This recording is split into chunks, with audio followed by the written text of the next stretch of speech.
స్తోత్రములు. చేరి వచ్చిన దైవ జనాంగానికి మన ప్రభువు మన రక్షకుడైన యేసుక్రీస్తు వారి యొక్క శ్రేష్టమైన నామములో మీ అందరికీ శుభములు. అందరూ బాగున్నారు కదా? యూట్యూబ్ ఛానల్ వీక్షిస్తున్న దైవ జనాంగానికి, ఈ శబ్ద యంత్రము ద్వారా వింటున్న ప్రతి వారికి ఆ మహోన్నతుని యొక్క రక్షణ, ఆ మహోన్నతుని యొక్క నీడలో నిత్యము నిలవాలని ఈ సువార్త పరిచర్య కొనసాగిస్తూ ఉన్నాం. ఏ భేదము లేదు, అందరూ పాపము చేసి దేవుడు అనుగ్రహించు మహిమను పొందలేకపోవచ్చున్నారని, అందరూ త్రోవ తప్పి ఏకముగా పనికి మారిన వారైరి అని రోమీయులకు రాసిన పత్రిక 3:12 రాయబడిన ప్రకారము మేలు చేయువాడు ఒక్కడును లేడు, ఒక్కడైనను లేడు. అందరూ పాపము చేసి దేవుడు అనుగ్రహించు మహిమను పొందలేకపోవచ్చున్నారు. ప్రియ దైవ జనాంగమా, పాప శాపములతో కొట్టుమిట్టాడుతున్న మానవాళి కొరకై పరము నుంచి క్రిందికి దిగి వచ్చిన ఆ ప్రేమ మనలను ఆదరిస్తుంది. ఆ ప్రేమ మనకు సమాధానాన్ని ఇస్తుంది. మన ప్రభువైన యేసుక్రీస్తే ప్రేమయై ఉన్నాడు.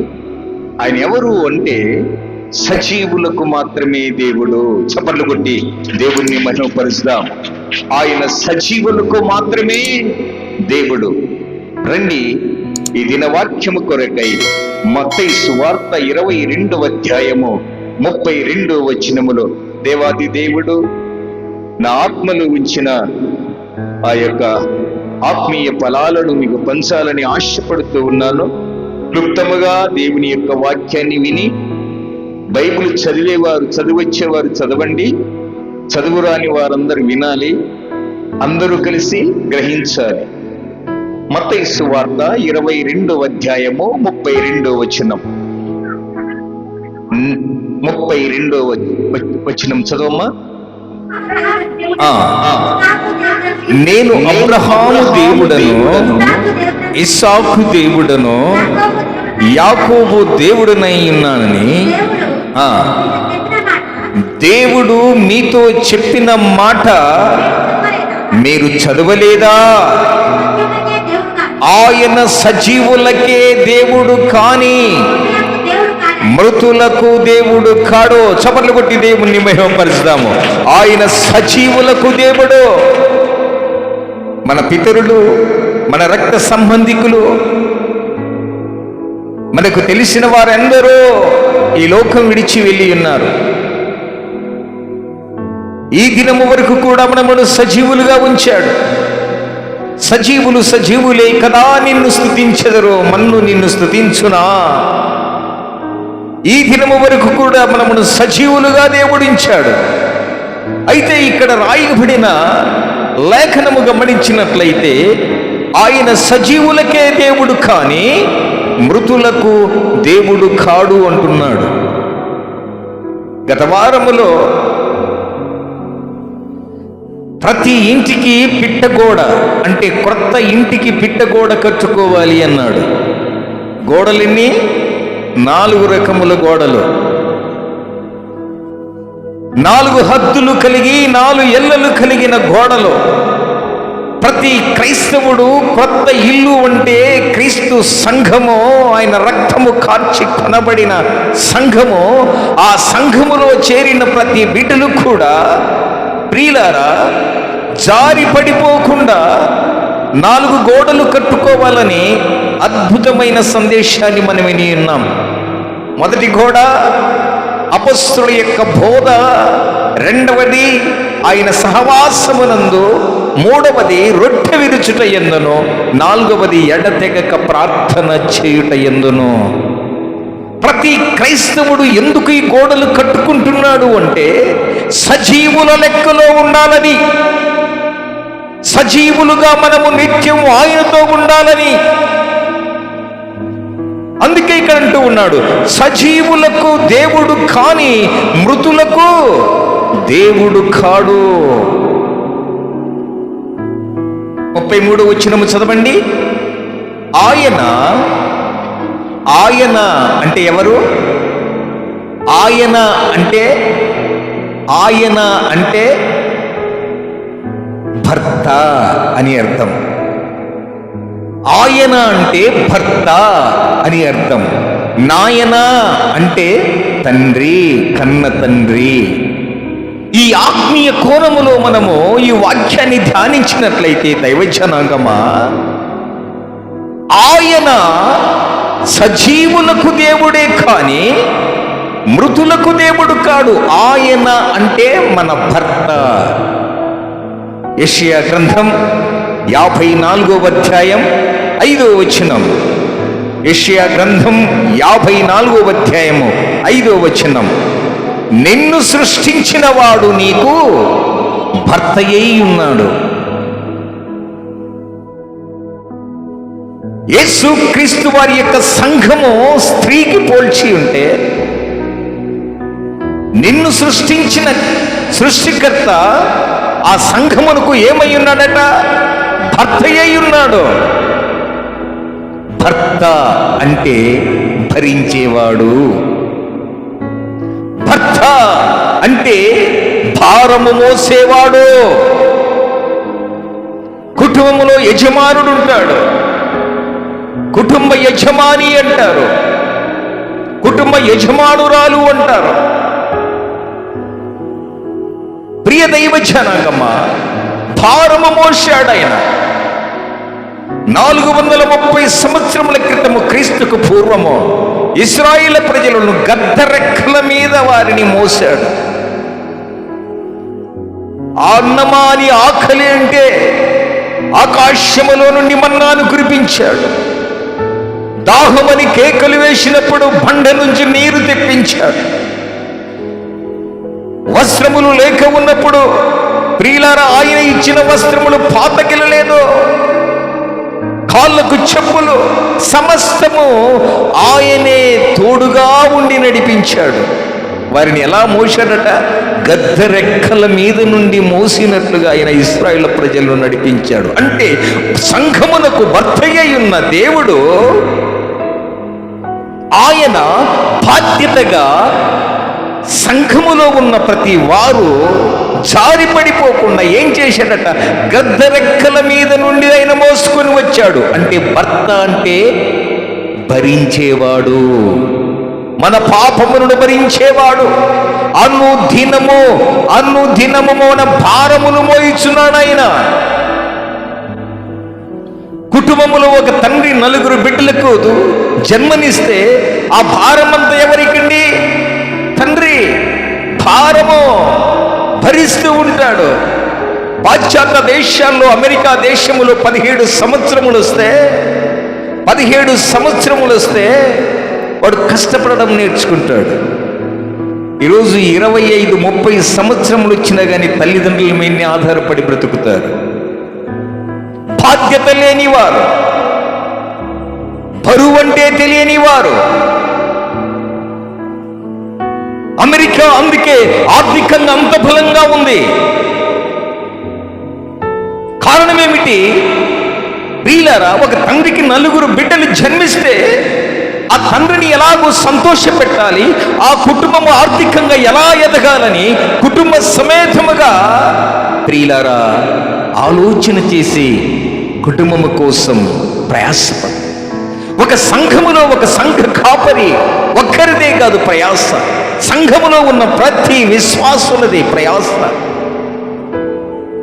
కుటుంబములో బిడ్డలందరికీ ఎలా బాధ్యత వస్తుందో, సంఘములో కూడా సంఘ పరిచారకులకు కూడా ఒక బాధ్యత, ఒక భారం.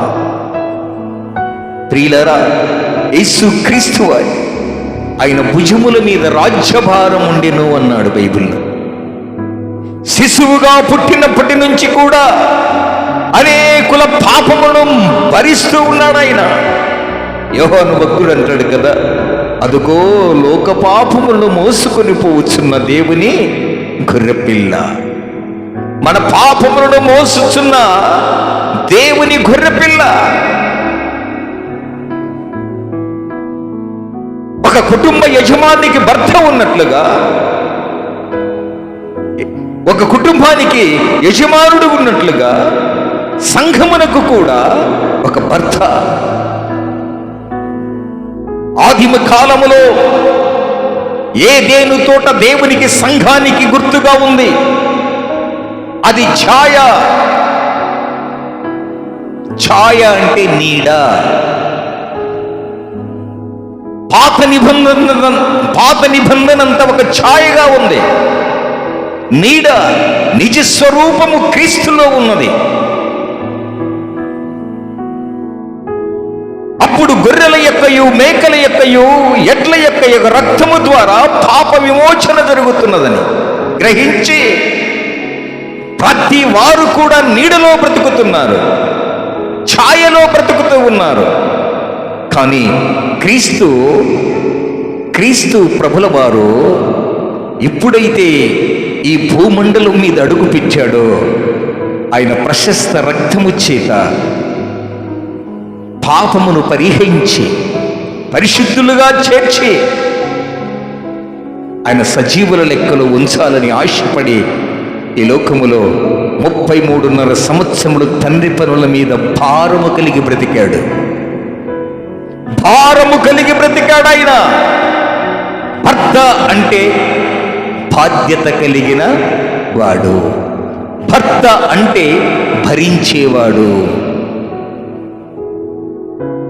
అందుకే ఆయన అంటాడు, ఆయన అంటే మన భర్త, నాయన అంటే మన కన్న తండ్రి. భర్తకు నాయనకు తండ్రికి పోలికలు చూడండి. భర్త భార్యలు ఏక శరీరం. ఒక అవయమునకు గాయమైతే అవయములన్నీ బాధపడినట్లుగా, ఒక భర్తకు గాయమైతే భార్య కూడా తనతో కూడా బాధపడుతూ ఉంటుంది. సంఘమునకు గాయమైతే సంఘమునకు శిరస్సైన యేసుక్రీస్తు వారికి భారం, బాధ. దైవ జనాంగమ, ఆయన మన నాయన, మన కన్న తండ్రి. భర్త అంటే భరించేవాడు, భర్త అంటే భరించేవాడు, నాయన అంటే పోషించేవాడు. కన్న తండ్రి పోషించేవాడు, సంరక్షించేవాడు, నడిపించేవాడు. నాన్న ముదిమి వచ్చు వరకు నిన్ను ఎత్తుకుని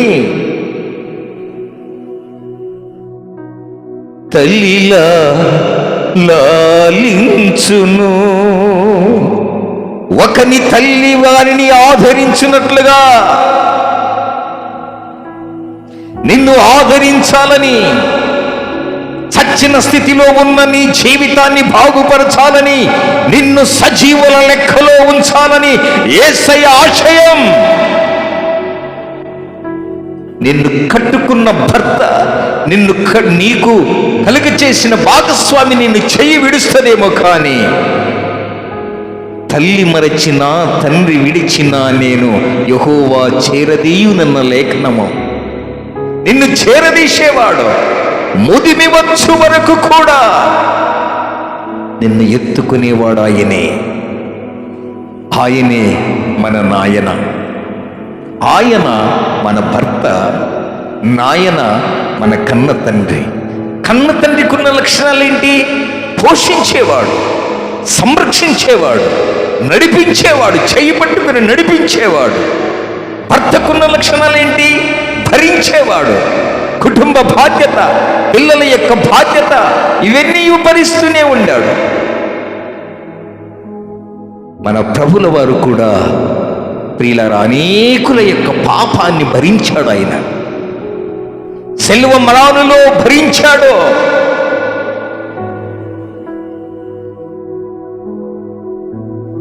ముదిమి వచ్చు వరకు ఎత్తుకొని ముద్దాడును, చంకనెత్తుకొని కాపాడును యేసయ్యా.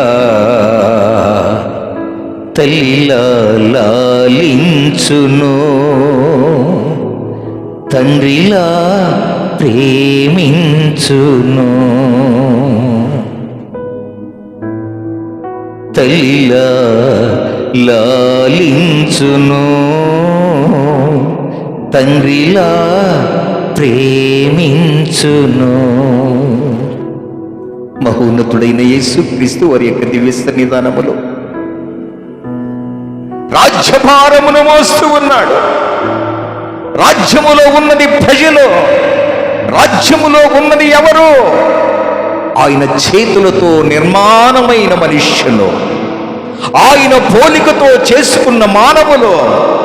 ఏ ఒక్కరు నశించిపోవుట ఆయనకి ఇష్టము లేదు కనుక ప్రతి తప్పిపోయిన గొర్రెను మందలో చేర్చాలని ఆయన ఆశయం. తప్పిపోయిన గొర్రె అయితే దొరుకుతుంది, పారిపోయిన గొర్రెలను పట్టుకోవడమే చాలా కష్టం. తప్పిపోయిన వారిని రైల్వే స్టేషన్లో బోర్డు వేసి ఉంటారు చూడండి. తప్పిపోయిన వారు పలానా చోట్ల ఎక్కడ ఫోటో దొరికినా కానీ ఇంటిమేషన్ ఇస్తాం స్టేషన్లకి. కానీ పారిపోయిన వారిని దొరకడం కష్టం. కారణం ఏంటి? పారిపోయే వారేడు ఎవరు? దేవుని సన్నిధికి దూరంగా బ్రతికేవారు. తప్పిపోయిన వారేమో దొరుకుతారు, కానీ పారిపోయిన వారు దొరకరు. తప్పిపోయిన వారిని, పారిపోయిన వారిని అందరినీ ఏకముగా సమకూర్చి గొర్రెల దొడ్డి అనే సంఘములో చేర్చాలని ఆశయం. ఆదిమ కాలములో ఏదేను తోట అది ఒక సంఘముగా ఛాయలో ఉంది. ఇప్పుడు క్రీస్తు ప్రభుల వారి యొక్క నూతన నిబంధన సంఘం, ఆ సంఘమే జీవము కలిగిన దేవుని సంఘము. ఆ సంఘము కొరకు ఆయన విలువ పెట్టి కొన్నాడు. ఆయన ఎంత విలువండి! రక్తము చేత. ఎంత రక్తం అంటే ప్రియులారా, మేకల యొక్కయు గొర్రెల యొక్కయు ఎడ్ల యొక్కయు రక్తముతో కాక నిష్కల్మషుడు నిర్దోషమైన రక్తము, అమూల్యమైన రక్తము చేత మనము కొన్నాడు ఆయన. ఎందుకు? నీవు సజీవుల లెక్కలో ఉండాలని, సజీవులుగా నీవు ఉండాలని. క్రీస్తునందు ప్రియ దైవ జనాంగమా, ఆయన అంటే మన భర్త. భర్త అంటే ఎవరు? భరించేవాడు. నాయన అంటే మన కన్న తండ్రి. తండ్రికి ఉన్న బాధ్యతలేంటి? పోషించేవాడు, సంరక్షించేవాడు, నడిపించేవాడు. ఆ బాధ్యత ఆదిమ కాలములో ఆదాముకిచ్చాడు. అవ్వమ్మకేం చెప్పాడు? నీవు సహకారిగా ఉండు అన్నాడు.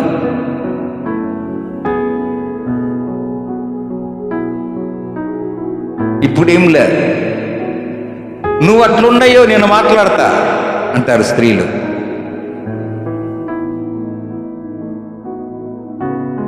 భర్తకు ఒక బాధ్యత ఉంది. భర్తలకు స్త్రీలు ఈరోజు విలువ ఇవ్వట్లా. కనీసం ముసుగేసుకోవలసిన నైతిక బాధ్యత కూడా తెలియదండి.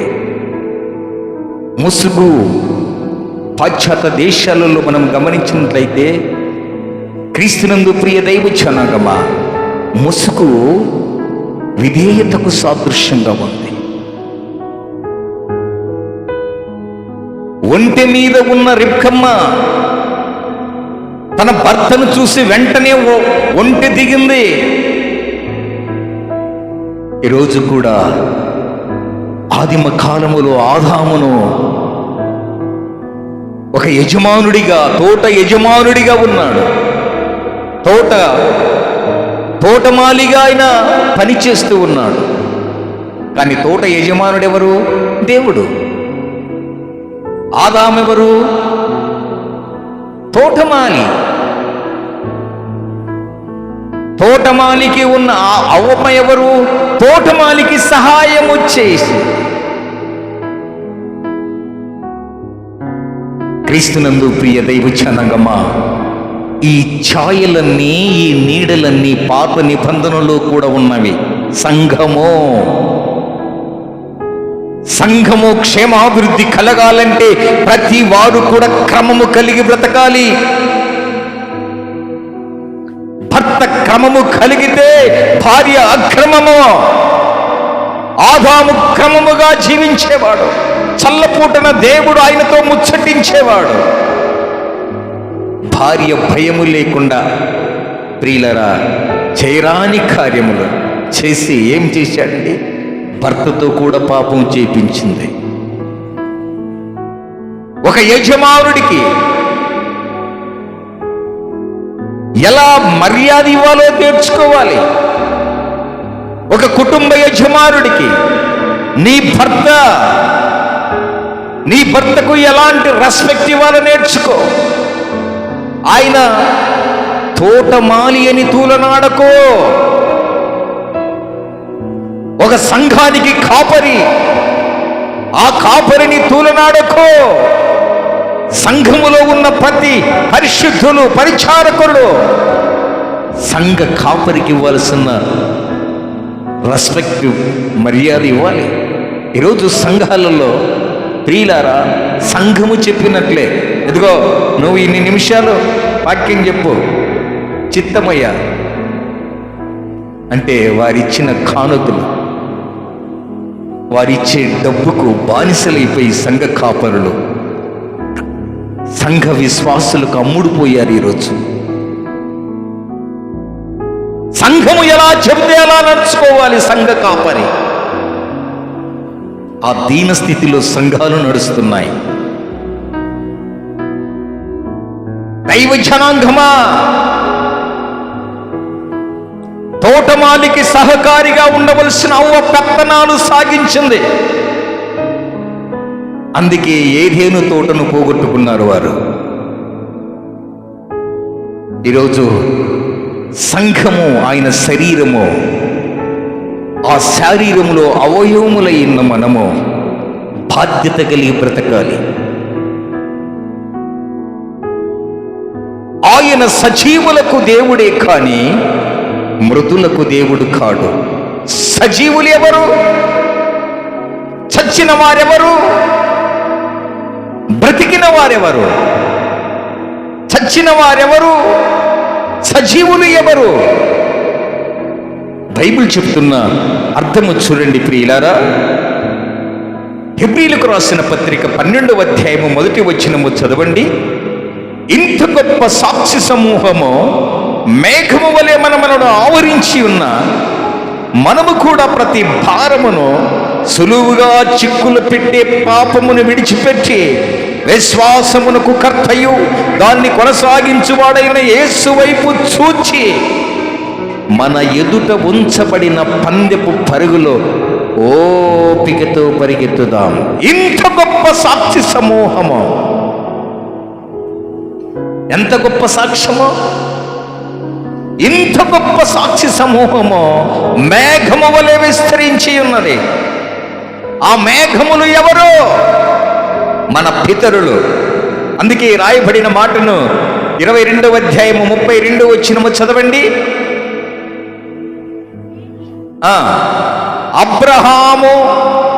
అబ్రహాము దేవుడను, ఇస్సాకు దేవుడను, యాకోబు దేవుడను.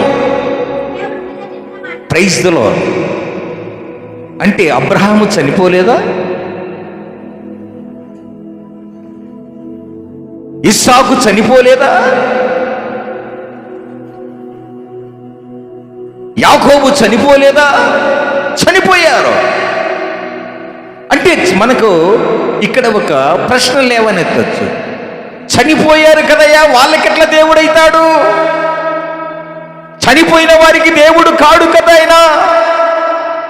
అబ్రహాము, ఇస్సాకు, యాకోబు ఎప్పుడో చనిపోయారు, వారికి ఎలా దేవుడైతాడు ఆయన? ఇప్పుడు మనం బ్రతికున్నాం కాబట్టి మనకే దేవుడైనా అని ప్రశ్న మనకు సంఘములో కలగొచ్చు.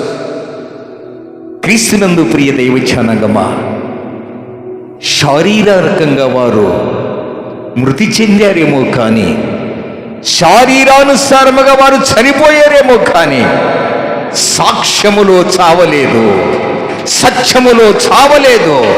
కీర్తిలో చావలేదు, సత్క్రియల్లో చావలేదు, విశ్వాసములో చావలేదు, ప్రార్థనలో చావలేదు.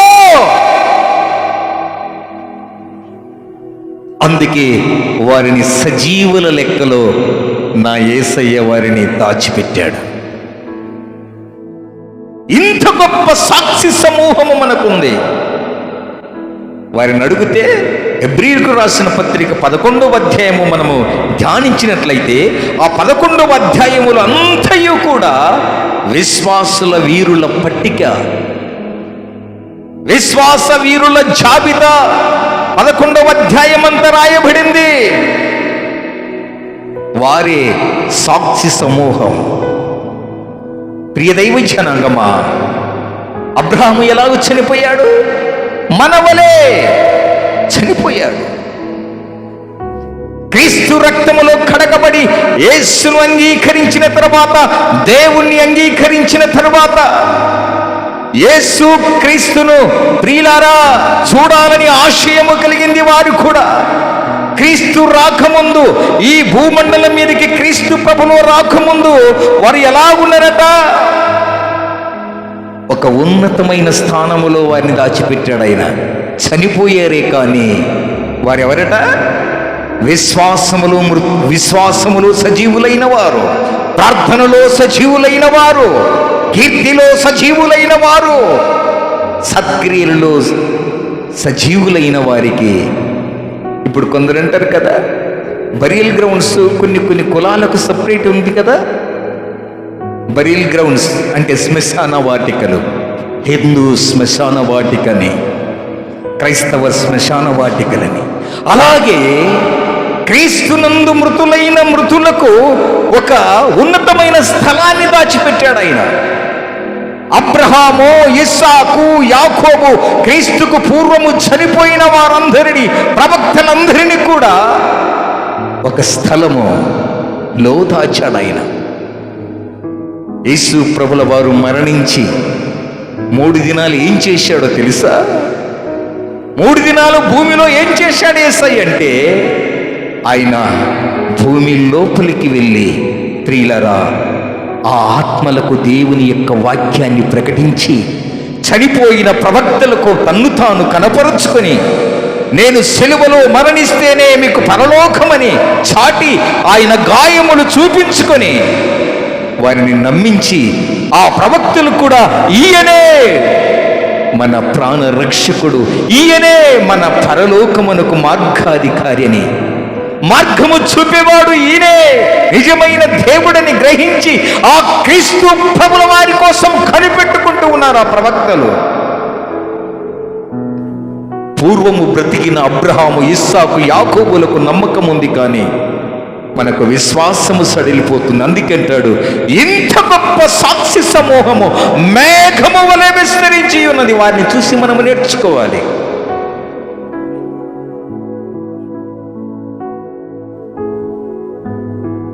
విశ్వాసమునకు కర్తయు దాన్ని కొనసాగించువాడైన యేసు వైపు చూచుచు మన ముందు ఉన్న పందెపు పరుగులో పడిపోకుండా పరిగెత్తాలి.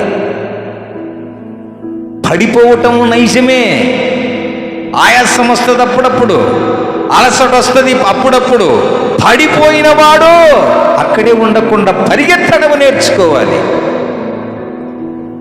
మన జీవిత ప్రయాణములో పరిగెత్తడానికి ప్రయత్నం చే దైవ జనాంగమా.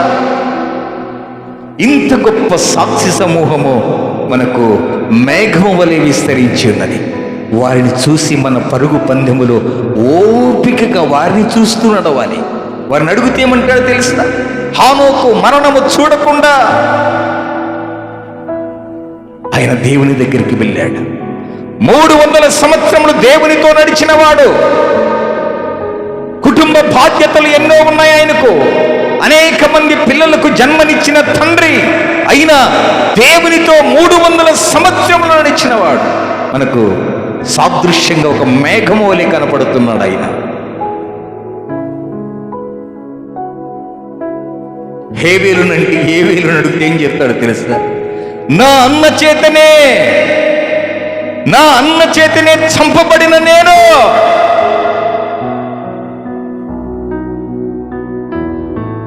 శారీరాన్ని, దేహాన్ని నరకములో వేయబడేవానికి. అందుకే ఆత్మను ఎవరైతే చంపేస్తారో వారికి భయపడు. కానీ చూడండి ఆ మాటను, మత్తయి సువార్త 10వ అధ్యాయం 28వ వచనము చదవండి. మరియు ఆత్మను చంపనేరక దేహమనే చంపువారికి భయపడుకుడి, కానీ ఆత్మను దేహమును కూడా నరకములో నశింప చేయగలవానికి మెక్కిలి భయపడుడి. ఆత్మను ఎవరు కూడా చంపలేరండి. దేహానికి గాయము చేయొచ్చు, దేహములో ప్రియులారా నీవు నరహత్య చేయవచ్చు, కానీ ఆత్మను మాత్రము నువ్వు చంపలేవు. ఆత్మ దయచేసిన దేవుని దగ్గరికే వెళుతుంది అది. అందుకే దేహమును చంపువారికి నీవు భయపడు, కానీ ఆత్మను చంపే వారు ఎవరు కూడా లేరు. ఈ దేహం ఇచ్చిన దేవుడు, ఈ ఆత్మనిచ్చిన దేవునికి నీవెలాగూ భయపడుతున్నావు? అందుకే కయ్యూను తమ్ముడైన హేబేలు అంటాడు, నా అన్న నన్ను నరహత్య చేశాడు, కానీ నా తండ్రి ఇంటిలో పరదేశంలో నేను ఒక విశ్వాస వీరుల జాబిల పట్టిలో ఉన్నాను. ఆ జాబితాలో నా పేరు లిఖించబడింది. ఓ భూమండలం మీద ఉన్న ఓ విశ్వాసులారా, మీరు భయపడకుడి, మీగో మేఘములో మేము కనబడుతున్నాము సాదృశ్యముగా. మమ్మల్ని చూసి మీరు నేర్చుకోండి, ఓపికతో పరిగెత్తండి. క్రీస్తునందు ప్రియ దైవ జనాంగమా, ఇంతకీ సజీవులు ఎవరు? మృతులైన వారు ఎవరు? చచ్చిన వారంటే ఎవరు? ఎఫెసీయులకు రాసిన పత్రిక 2వ అధ్యాయము 1వ వచనం. మీ అపరాధముల చేతను పాపముల చేతను చచ్చిన వారై ఉండగా ఆయన మిమ్మును క్రీస్తుతో కూడా బ్రతికించెను. మొదటి గుంపు ఎవరట? అపరాధముల చేత పాపముల చేత చచ్చిపోయిన గుంపు ఇది.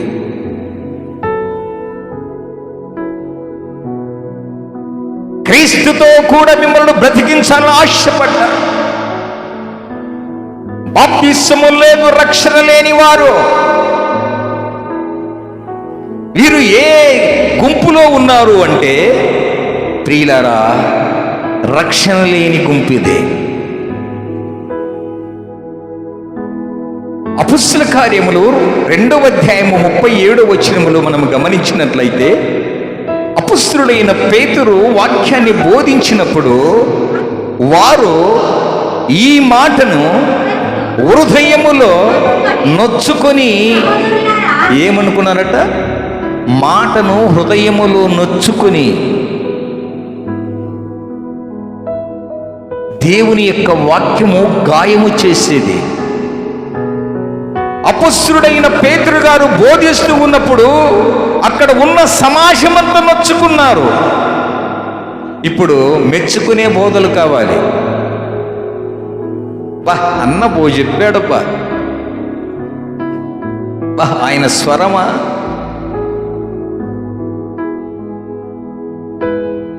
మెచ్చుకునే బోధలు భూలోకములు ఎక్కువైపోయాయి. నొచ్చుకునే బోధతో ప్రతి విశ్వాసి బాగుపడతాడు. నువ్వు ఎప్పుడు పంపు కొడతా ఉంటే ఏం ప్రయోజనం? ఆ యొక్క ఇట్లా, ఈయన్న ఇట్లా, ఆ యొక్క ఇట్లా.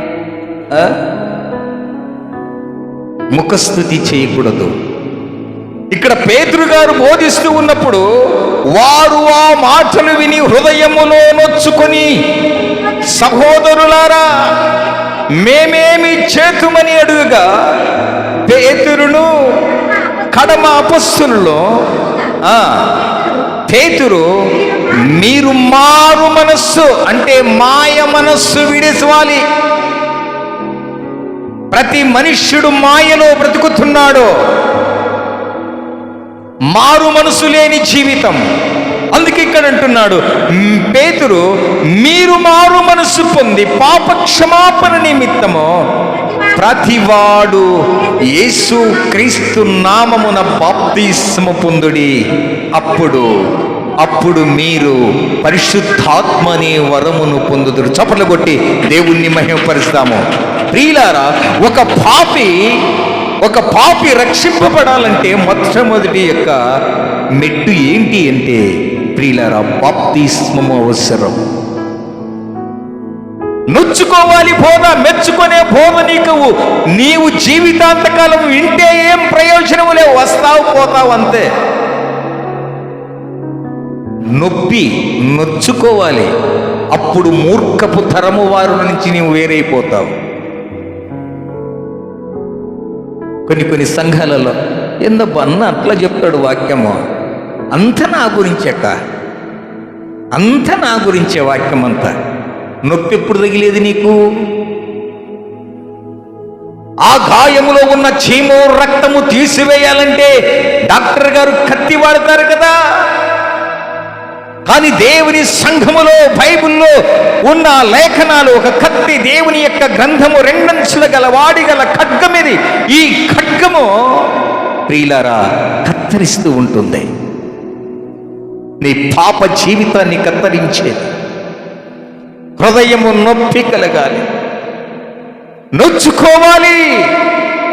వారు హృదయములో నొచ్చుకుని ఇప్పుడు పేతురు గారిని అడుగుతున్నారు, అయ్యా మేమేమి చెయ్యాలి అంటే పాప క్షమాపణ నిమిత్తము మీరు బాప్తిస్మము పొందుడి. ఎలాంటి బాప్తిస్మట? తీతుకు రాసిన పత్రిక 3వ అధ్యాయం 5వ వచనం. తీతుకు రాసిన పత్రిక 3వ అధ్యాయం 5వ వచనం.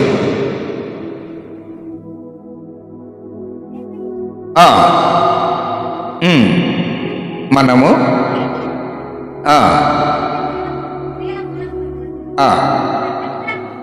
3వ అధ్యాయము తీతు పత్రిక 3వ అధ్యాయం 5వ వచనం.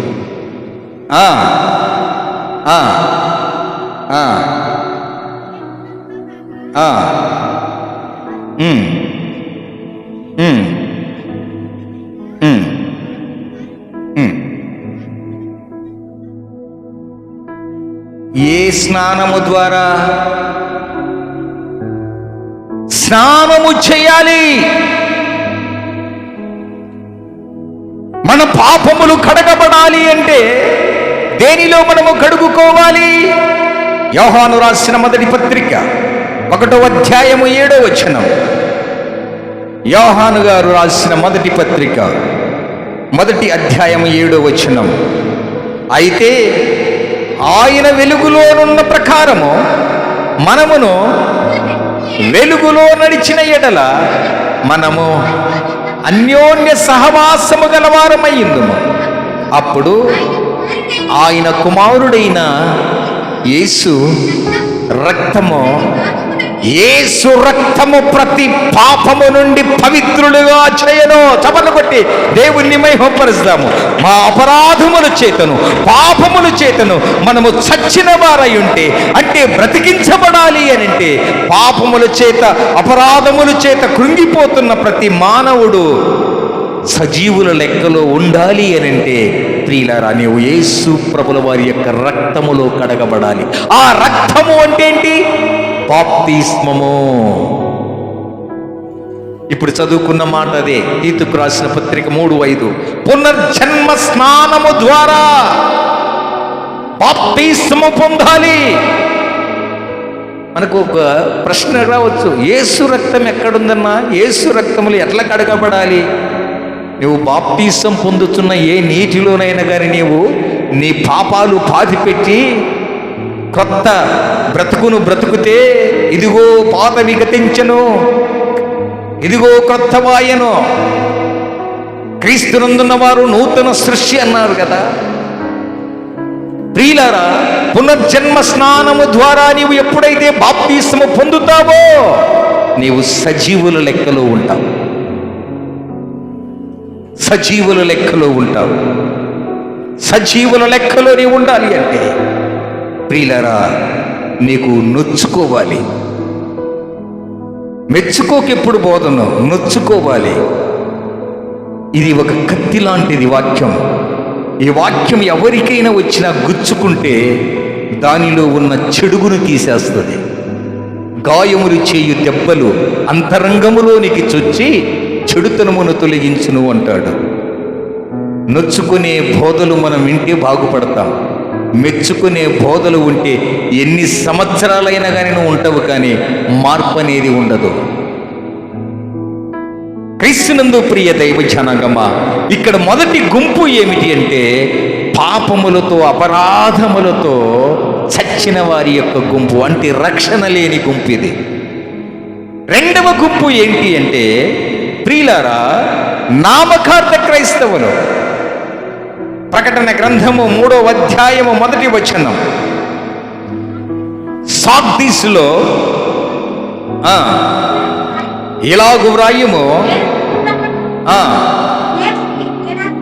7 ఆత్మలను గలవాడు చెప్పు సంగతులు ఏమనగా, నీ క్రియలు నేనెరుగుదును. ఏమనగా, ఈ మాట అండర్లైన్ చేసుకోండి, జీవించుచున్నావని పేరు మాత్రమే ఉంది, కానీ నీవు మృతుడవే. జీవించుచూ ఉన్నావన్నా అనుకుంటున్నావు, కానీ నీవు మృతుడవే. అంటే ఏంటి అంటే పండగ నాటి క్రైస్తవులండి వీరంతా. ఆదివారము చర్చి, సోమవారం మిర్చి. ఆదివారం ఏంటట చర్చి, సోమవారం అంటే మిర్చి, కారం కావాలా, మిర్చి సినిమా. ఆదివారము పరలోకం కోసం పరిగెడతారు, సోమవారం మాత్రం ఇహలోకం కోసం. కూటాలు పెడతాం. పశ్చిమ గోదావరి జిల్లాలో ఒక పెద్ద మీటింగ్ జరిగింది. ఆ మీటింగ్లో దైవ సేవకుడు వాక్యాన్ని ప్రకటిస్తున్నాడు. శ్రద్ధగా వింటున్నారు. ఇక్కడ వేల మంది అక్కడ చేరారు. ఒక గుంపేమో వాక్యం వింటుంది, ఒక గుంపేమో అంటే ఈ మాటకి నేను ఏం పేరు పెట్టానో తెలుసా? ఈ కూర్చున్న విశ్వాసులందరికీ వాటర్ బాటిల్ ఇస్తున్నారు. అక్కడ ఒక గుంపు ఉంది, ఆ గుంపుకు క్వార్టర్ బాటిల్ ఇస్తున్నారు. వాటర్ బాటిల్ గుంపు విశ్వాసుల గుంపు, క్వార్టర్ బాటిల్ గుంపు అక్కడ ఇంకొకటి వెనక ఒక షామ్యాన్ వేసుకొని అక్కడ కూర్చున్నారు.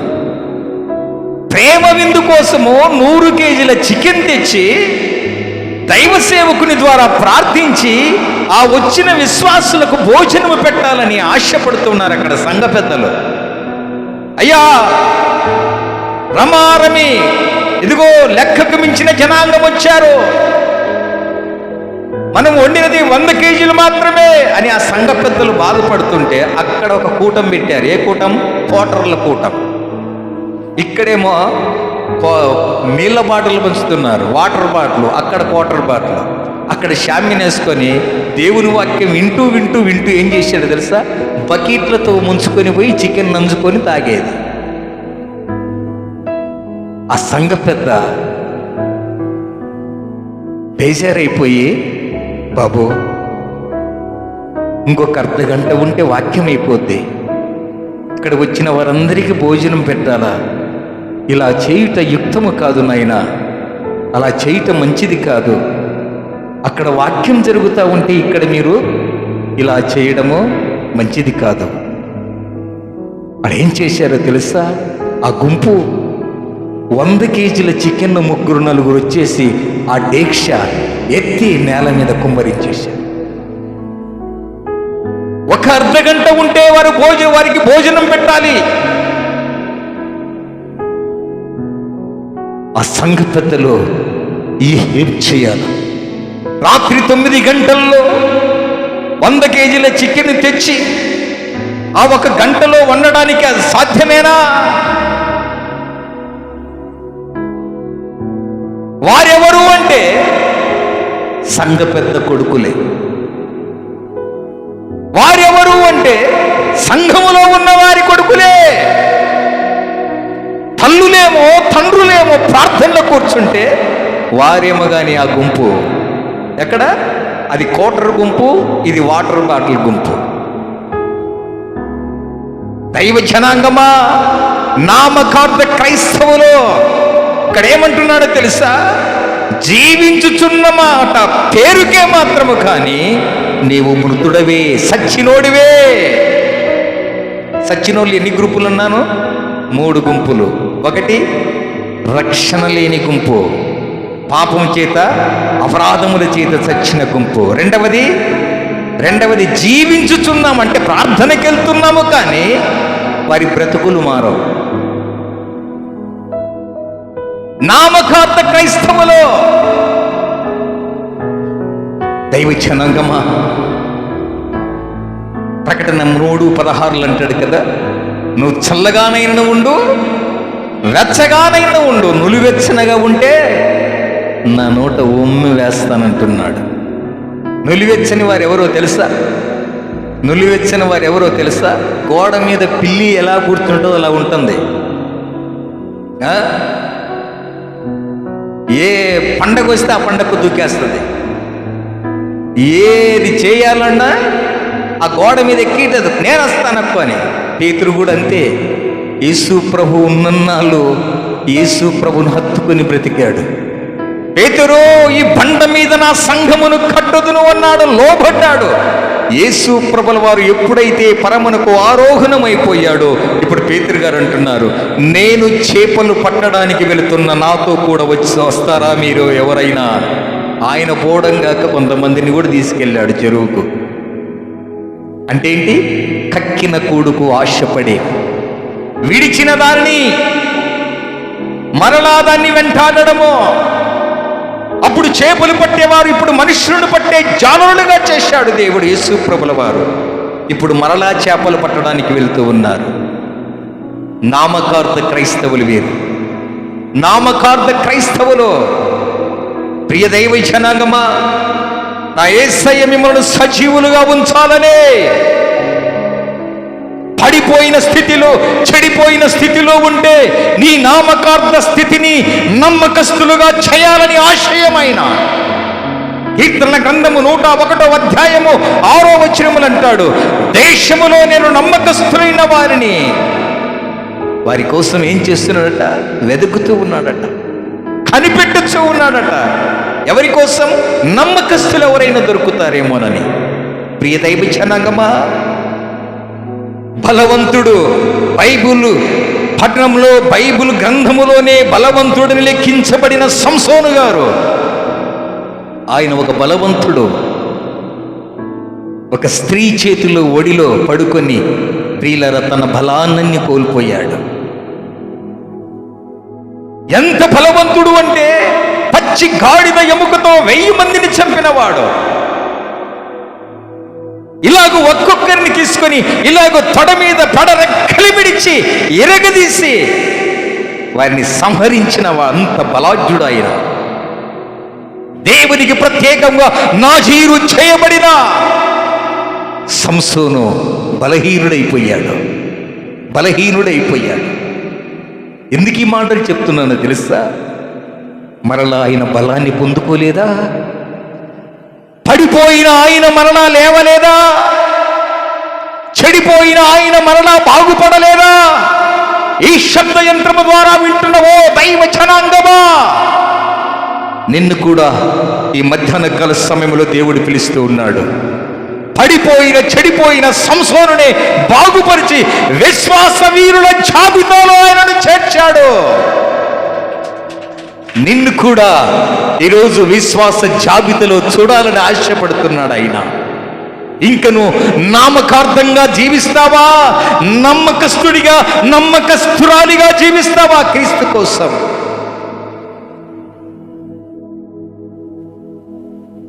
గొర్రెలకు నిత్య జీవము, మేకలకు నిత్య నరకము, ప్రతిఫలము నొసగేనుగా,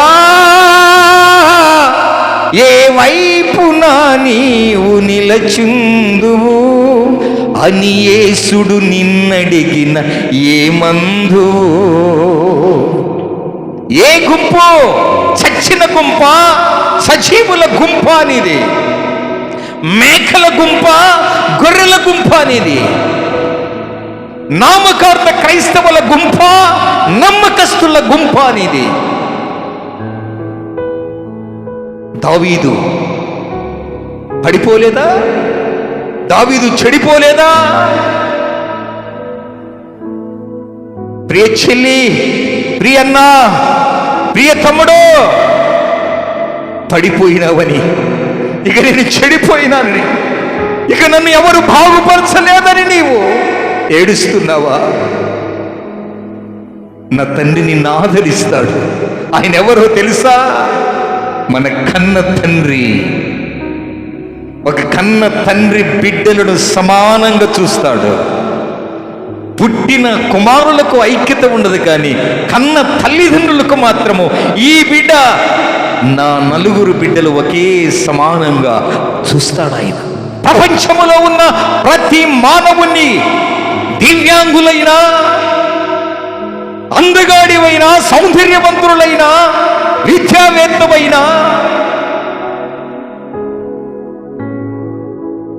నీవు ఎలాంటి వాడివైనా కానీ ఆయనలో ఆయన ఆత్మము నీలో, ఆయన ఆత్మ ఉన్నది కాబట్టి నిన్ను ప్రేమిస్తూనే ఉంటాడు ఆయన. ఇప్పుడు సంసోను పడిపోతే త్రాళ్లతో కట్టబడ్డాడు.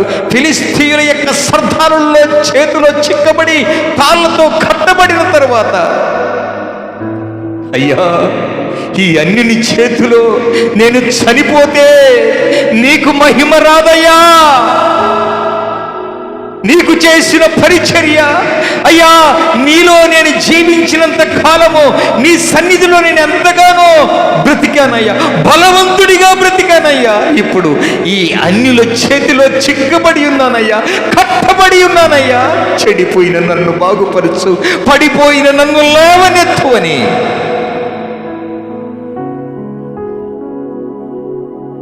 కట్టబడి నేను గట్టి త్రాళ్ళతోడా, వీడనీదు ఆత్మ, వీడనీదు రథము, గుడ్డివాడనైతి కాలు ఏడ్చుచుండి, దిక్కులేక నేను నీ శరణు కోరుకుంటి. ఒక్క మాట చాలు, ఒక్క మాట చాలు, ఒక్క మాట చాలు ప్రభు, నాతో నీవు మాట్లాడినచో నీ బ్రతికేదను ప్రభు. దేవా, నన్ను ఈ ఒక్కసారి జ్ఞాపకము చేసుకో. ఈ అన్యులైన విగ్రహారాధికులైన సర్దారు చేతిలో, ఫిలిప్పీల చేతిలో నేను చనిపోకుండా నన్ను ఒక్కసారి బలపరచుమని దేవుణ్ణి కోరుకున్నాడు. మొట్టమొదటి ఉన్న బలాన్ని దేవుడు మరలా ఆయనకిచ్చాడు. చప్పట్లు కొట్టండి, చప్పట్లు కొట్టండి. దేవా, నన్ను జ్ఞాపకము చేసుకొని చిన్న ప్రార్థన చేశాడు ఆయన. ఆయన ఎవరో తెలుసా? నిన్ను కన్న తండ్రి.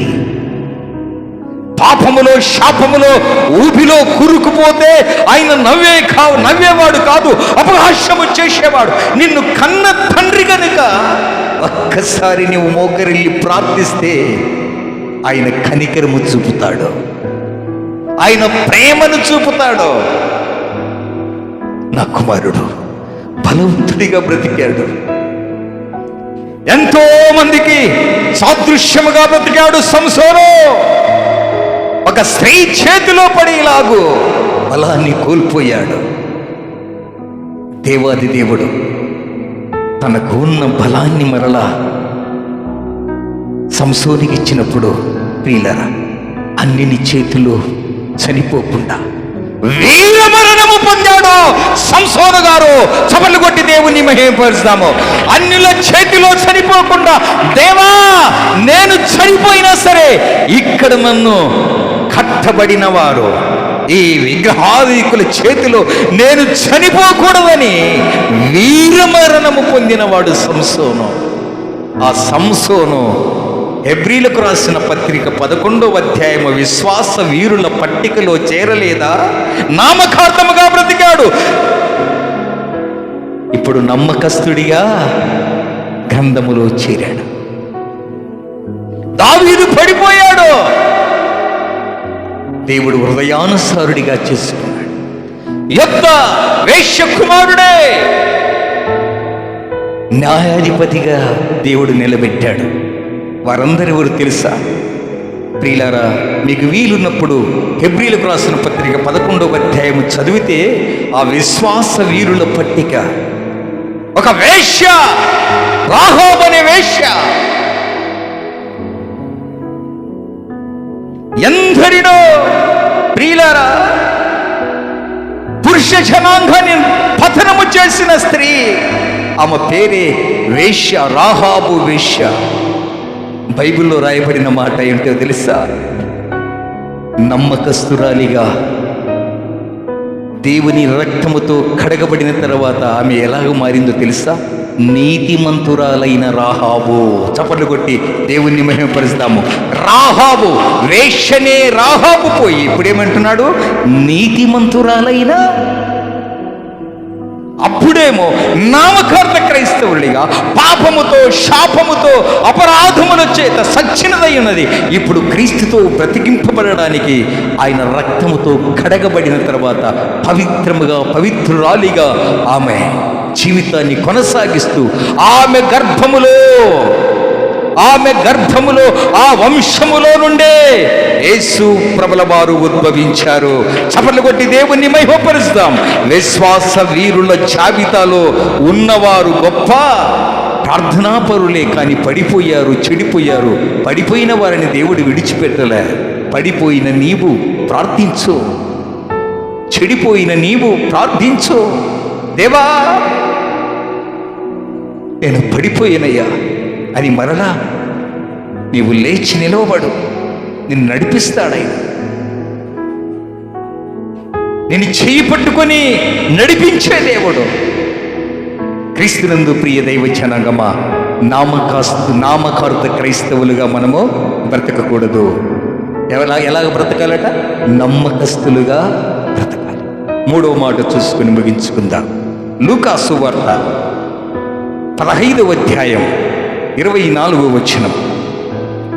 లూకా సువార్త, నా కుమారుడు చనిపోయి మరలా బ్రతికెను, తప్పిపోయి దొరికినని.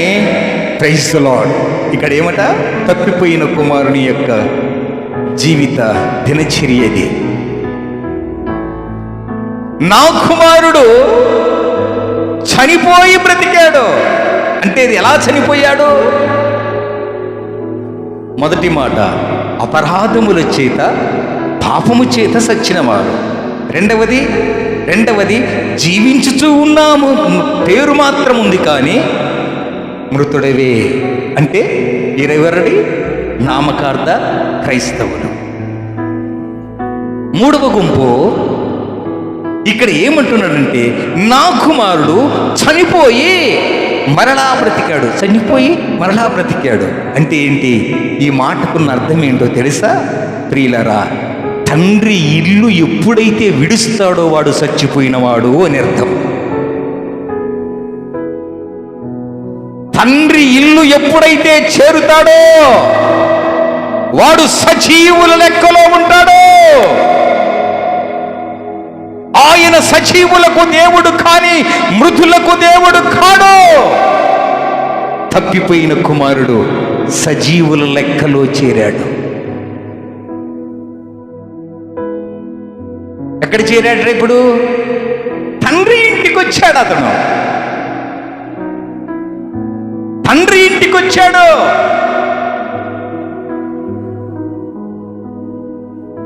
అందుకే సామెతల గ్రంథములో ఒక చక్కని మాట రాయబడింది చూడండి. సామెతల గ్రంథము 27వ అధ్యాయం 8వ వచనం.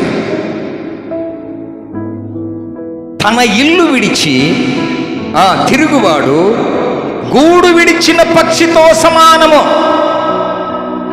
ఇప్పుడు ఇల్లు విడిచాడు.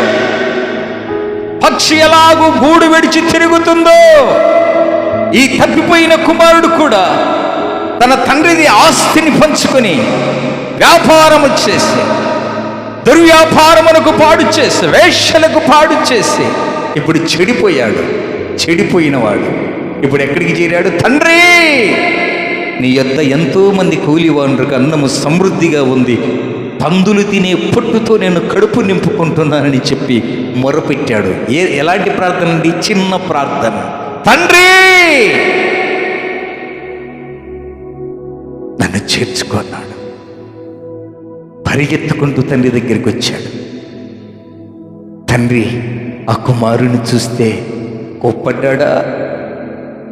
ప్రియులారా, ఒక తల్లి తండ్రులు బిడ్డలకు జన్మనిస్తే ఒకడు మంచోడు ఉంటాడు, ఒకడు చెడ్డోడు ఉంటాడు. కానీ చెడ్డోని వైపేవని ఆ తల్లిదండ్రుల యొక్క మనస్సు. వీడెప్పుడు బాగుపడతాడు, వీడెప్పుడు నిలబడతాడు, వీడు ఎప్పుడు ప్రయోజకుడు అవుతాడని తండ్రి ఆ తప్పిపోయిన కుమారుడి మీదనే దృష్టి ఉంచాడు. ఎప్పుడైతే తన తప్పు తెలుసుకుని తండ్రి అని మొరపెట్టాడో, తండ్రి పరిగెత్తుకుంటూ తన కుమారుణ్ణి కౌగిలించుకున్నాడు. ఇప్పుడు పొలము నుండి వచ్చిన అన్నయ్య అడుగుతున్నాడు అక్కడ, ఏంటి నా తండ్రి ఇంటిలో ఆనందము, వాయిద్యాలు, సంగీతం వినబడుతుంది ఏంటి అని అడిగినప్పుడు ఆ పనివారు అంటున్నారు, తప్పిపోయిన నీ తమ్ముడు తిరిగి వచ్చాడు. చనిపోయాడనుకున్న నీ తమ్ముడు మరలా బ్రతికాడు. అందుకే నీ తండ్రి ఆ యొక్క ఇంటిలో విందు చేస్తున్నాడు అన్నాడు. అప్పుడు ఈ పెద్ద కుమారుడు వెళ్ళి, తండ్రి, నేను ఎప్పుడైనా అడిగితే ఒక మేక పిల్లనైనా ఇచ్చావా? లూకాసు వార్త 15వ అధ్యాయం 28వ వచనములో ఆ మాటను చూస్తే ఆ పెద్ద కుమారుడు ఎలా అయిపోయాడో చూడండి. అయితే అతడు ఏం పడ్డాడట? తండ్రి కనికరపడ్డా? తండ్రి దయా, కరుణ, వాత్సల్యత చూపించాడు.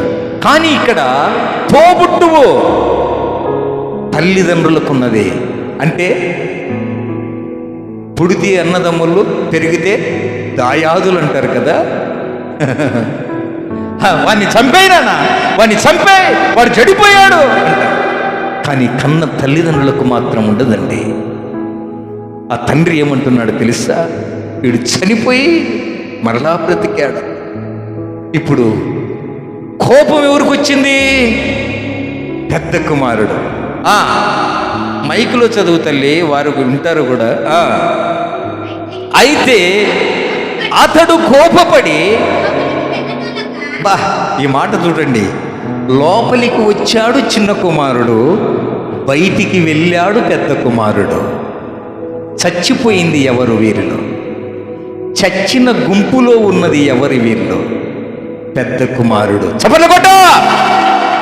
పెద్ద కుమారుడు చనిపోయాడు, చిన్న కుమారుడు చనిపోయి మరలా బ్రతికాడు. అందుకే ఈ విందు, అందుకే ఈ పొందు. దేవునితో ధన్యతగా ఆయన పొందుకోరి మరలా వచ్చాడు చిన్న కుమారుడు. దావీదు చేసిన తప్పు చిన్న కుమారుడు చేశాడు. సంసోను చేసిన తప్పు చిన్న కుమారుడు చేశాడు. కానీ పడిపోయినవాడు, చెడిపోయినవాడు, పడ్డవాడు చెడ్డవాడు కాదండి, లేచి నిలబడిన వాడే. యేసు వైపు చూచారు, తన పందెపు పరుగేంటో గమనించారు, పరిగెత్తడము నేర్చుకుంటూ ఉన్నారు. క్రీస్తునందు ప్రియ దైవజనగమా, ఈ మూడవ గుంపు ఎవరంటే, తండ్రి ఇంటిలో ఎవరైతే చేరుతారో వారు సజీవులలో లెక్క ఉంటారు. తండ్రి ఇంటిలో నుంచి బయటికి ఎవరు వెళ్తారో వారు చచ్చిన గుంపులో ఉంటారు. అర్థమైందా? ఎంతమంది ఆత్మీయంగా వాక్యం వింటున్నారండి? మిమ్మల్ని చూస్తే ఇంకా చెప్పబుద్ధి అవుతుంది. కానీ ప్రియులారా, ముఖాలు చూస్తే అబ్బా అన్నా చెప్పన్నా, ఇంకా చెప్పన్నా, మేము సత్యాన్ని తెలుసుకుంటామనే ముఖములో ఆ కళ కనపడాలి.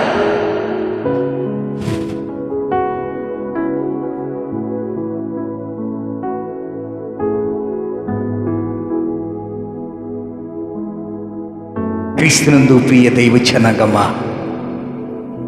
ఎవరట వీరు? పెద్ద కుమారుని యొక్క జాబితాలో, పెద్ద కుమారుని యొక్క జాబితా ఏంటి?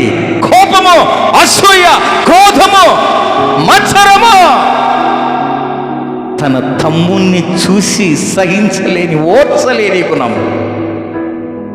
ఇప్పుడు చచ్చిపోయిన గుంపులు ఎవరున్నారు చెప్పండి? వాక్యం అర్థమైన వారందరూ చెప్పండి.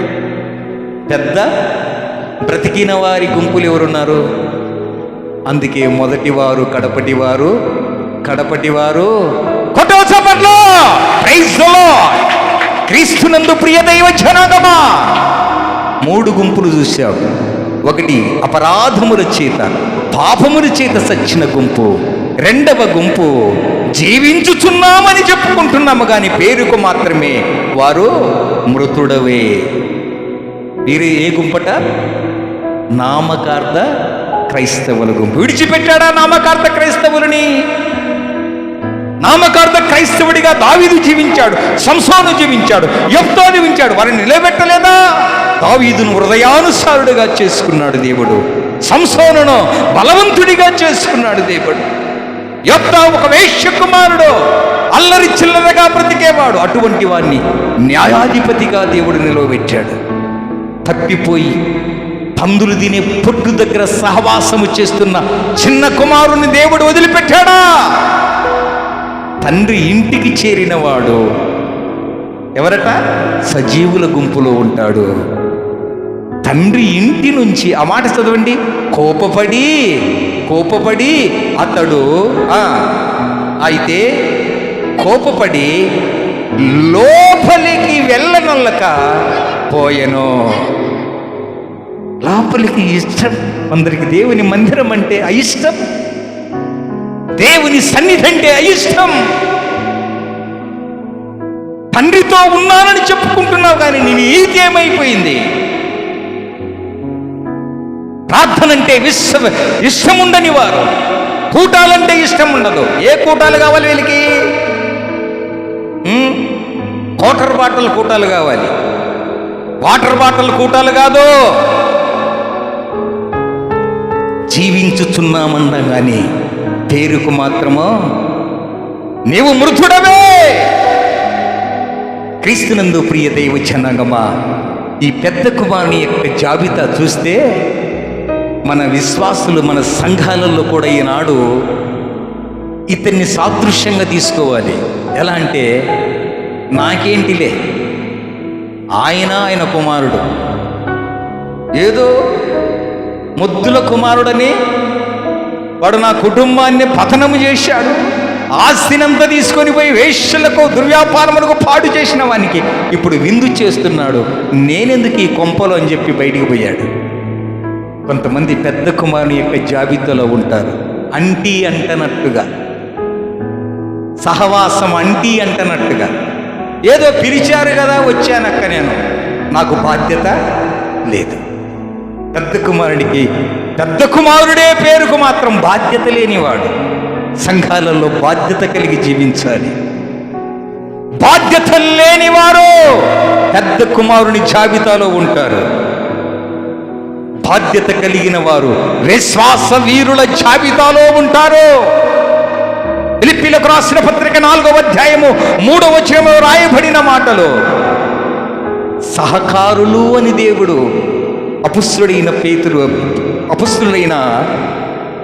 పౌలు గారు రాయబడిన ఫిలిప్పీలకు రాసిన పత్రిక 4వ అధ్యాయం 3వ వచనం, నిజమైన సహకారి. కొంతమంది ఇప్పుడు నిజమైన సహకారి, నా తండ్రికి నేను ఆదరణగా ఉంటాను, నా తండ్రి ప్రేమను నేను పోగొట్టుకున్నానని చిన్న కుమారుడు తండ్రి దగ్గరికి వచ్చేసరికి ఇప్పుడు ప్రియులారా తండ్రి అంటున్నాడు, నా నిజమైన సహకారి ప్రేమించుతోనూ నా 2 సహకారులతోనూ సువార్త పనిలో. ఏ పని అండి ఇది? ఏ పని? రేపు 15వ తారీఖు ఒక పని ఉంది. ఆ పని ఏ పని? నా దినమా? ఏ పని అండి? సువార్త పని. పెద్ద కుమారుడు అంటే అంటీ అంటే నాకేంటి లెక్క, వాళ్ళు చూసుకుంటారులే, వాళ్ళే అంత, నాకేంటి. ఈ పెద్ద కుమారుని జాబితాలో కొన్ని మన సంఘములో కాదండి, వేరే వేరే సంఘాలలో గురించి నేను చెప్తున్నాను. అంటీ అంటనట్టుకుంటారు. నీ దేహములో నుంచి ఒక చెయ్యి బయట పెట్టావనుకో, ఈ చెయ్యి కట్ చేసి అక్కడ పెట్టామనుకో, ఈ చెయ్యికి జీవం ఉంటుందా? సంఘములోనే ఉన్న తర్వాత నీకు బాధ్యత లేదా? అందుకంటాడు అపుస్తలుడైన పౌలు గారు, నా సహకారి సువార్త పనిలో. కనుక వారికి సహాయము చేయుమని నిన్ను వేడుకొనుచున్నాను. ఆ సహకారుల పేర్లు జీవ గ్రంథములో రాయబడతాయండి. ఇప్పుడు రాయబడినది తప్పిపోయిన కుమారుని పేరు. పోగొట్టుకున్నాడు పెద్ద కుమారుడు ఇంటిని, గూడు విడిచాడు పెద్ద కుమారుడు, గూటిలోనికి చేరాడు చిన్న కుమారుడు. చిన్న కుమారుడు సజీవుల లెక్కలో ఉన్నాడు, పెద్ద కుమారుడు చనిపోయింది. ఎవరైతే కోపము, ఆత్రము, అసూయ, కల్మషముతో ఉంటారో ఈ పెద్ద కుమారుడిది నాకేంటిలే, ఇది నాది కాదులే, ఇప్పుడు ఏమైపోయాడు? దేవుని సన్నిధికే దూరం అయిపోయాడు. దేవుని సన్నిధికి దూరమైన వారు ఏ గుంపులో ఉంటారు? మీ నోట వినాలని ఆశపడుతున్నాను. ఏ గుంపులో ఉంటారు? సచ్చిన వారి గుంపులో ఉన్నాడు పెద్ద కుమారుడు. సహకారులు. చివరి మాట హెబ్రీయులకు రాసిన పత్రిక 6వ అధ్యాయం 10వ వచనము చదువుకుని ముగించుకుందాం. హెబ్రీయులకు రాసిన పత్రిక 6వ అధ్యాయము 10వ వచనం.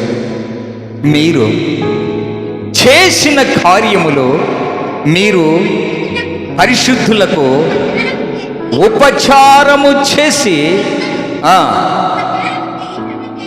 ఇంకను ఉపచారము చేయుచుండుట చేత తన నామమును బట్టి మరుచుటకు దేవుడు అన్యాయస్తుడు కాదండి. మీరు దేవునికి సహకారులుగా, దేవుని యొక్క సువార్త పనిలో సహకారులుగా ఉంటే దేవుడు మిమ్మల్ని మరచటానికి ఆయన అన్యాయస్తుడు కాదు. దేవుని పరిచర్య కోసం చేతులు చాపినవారు, దేవుని యొక్క సువార్త పనిలో సహకారులుగా ఉన్నవారు ఆయన మరచుటకు ఆయన అన్యాయస్తుడు కాదు.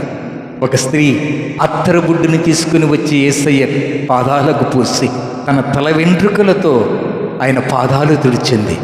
అక్కడ ఉన్నవారందరూ, దీని విలువెంతో తెలుసా? ఇంత విలువ అవసరమా? అది అమ్మి బీదలకి ఇవ్వకూడదా అన్నాడు. అప్పుడు యేసు ప్రభుల వారు చక్కని మాట అంటాడండి. మత్తయి సువార్త 26వ అధ్యాయము 10వ వచనం నేను ముగిస్తున్నాను. మత్తయి సువార్త 26వ అధ్యాయము 10వ వచనం. యేసు ఆ సంగతి తెలుసుకొని, ఈ స్త్రీ, ఈ మాట వినండి, అందరూ పలకండి ఈ మాట, ఈ స్త్రీ నా విషయమై ఒక మంచి కార్యము, అబ్బా ఏ కార్యం అంట? మంచి కార్యం. వివాహ కార్యక్రమాలకైతే లక్షల లక్షలు ఖర్చు పెడతాం. ఏనా పెళ్లి చేస్తున్నావు, చికెన్ అంతా 100 కేజీలున్నా. మనము జరగబోయే పండగ సంవత్సరానికి ఒక్కసారి. ఎన్నిసార్లు కూటాలు పెడుతున్నామండి? ఎన్నిసార్లు? క్రీస్తునందు ప్రియ దైవ జనగమ, ఆ స్త్రీని యేసు ప్రభుల వారు అంటున్నాడు, ఈ స్త్రీ నా విషయమై ఒక మంచి కార్యము చేసెను. చప్పట్లు కొట్టి దేవుణ్ణి మహిమపరుస్తాము. ఒక మంచి కార్యమునకు ప్రియులారా, డిసెంబర్ 15వ తారీఖు జరగనున్న కూడికకు మనము సంసిద్ధులు చేసి సహకారులుగా ఉండి దేవుని యొక్క ప్రేమలో, దేవుని యొక్క జీవ గ్రంథములో రాయబడాలని, మన పేర్లో దేవుని యొక్క పనిలో మనమందరము సహకారులుగా ఉండాలని ఆశపడుతూ ఈ 3 గుంపుల్లో ఒకటి పాపము చేత అపరాధములు చేసిన చేత చనిపోయిన గుంపు, రెండవది జీవించుచున్నాను కానీ పేరుకు మాత్రమే అయినా మృతుడే నామకార్థ క్రైస్తవులు, మూడవది గూడు విడిచినవాడు ఎవడండి? తప్పిపోయిన వాడు మరలా దొరికెను, చనిపోయిన వాడు మరలా బ్రతికెను. ఇప్పుడు ఈ మాటకు అర్థం ఏమిటి అంటే, తండ్రి ఇంటిని ఎప్పుడైతే విడుస్తాడో వాడు చచ్చిపోయిన వాని గుంపులు అని అర్థం. తండ్రి ఇంటిలో ఎవరైతే ఉంటారో వారు సజీవుల లెక్కలో. ఈ 3 మాటలు, ఈ ఆత్మీయ మర్మములంతా మన హృదయములో ధ్యానించుకొని సంసిద్ధులు కండి దైవరాజ్యాన్ని కట్టుకుందాం. దేవుడి మాటలను దీవించి ఆశీర్వదించులాగున ప్రార్థన చేసుకుందాం. మన మధ్యలో ఉన్న సహోదరి